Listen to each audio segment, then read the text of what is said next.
When I got into art, my neighbors would always say, hey, you should go to New York or something like that and do your artwork. And it's like, you need to go somewhere. You need to go somewhere. I'm like, but I am somewhere. I am an artist, a core artist here at the Gary Boland's House of Art. Gary Boland's House of Art is a hub for community and artists alike. We want to be here for the people who are out there, who want to create, who feel that there's something in them that they can offer to the world, that the world doesn't really have anything set up for right now. And we can become that artistic community that we feel this state, this world needs.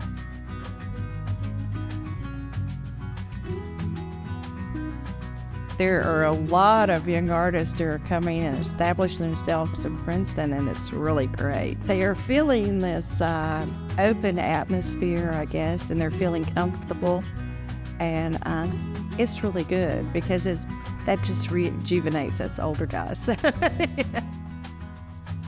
Grassroots District is an eclectic collection of artisans, business owners, musicians, and just really cool down-home folksy people, Appalachians. I came back into West Virginia and I was like, I'm amazed by the artist community that's here.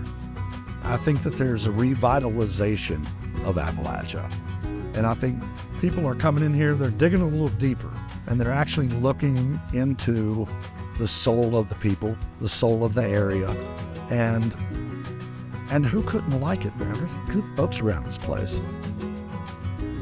Princeton is a perfect example of how the arts boost economy. By bringing arts to an area, you bring businesses in, you make the residents here proud to live here and to participate in those things as well. That Lori McKinney and Greg Puckett and all of these other key players that are advocates of the art here, they work so hard to transform this historical street. It's just, everywhere you look is something creative. I think if you have a real good feeling for art, you look at life differently. You look at the things around you differently. And I think that's happening. I think people are becoming more aware of how much art has made is part of their life and how much it improves their feeling. Whether you're from here or the people that visit West Virginia, they really don't know it until they come into the mountains, sit down, take a big deep breath, and realize that they love it. There's a lot this place has to offer.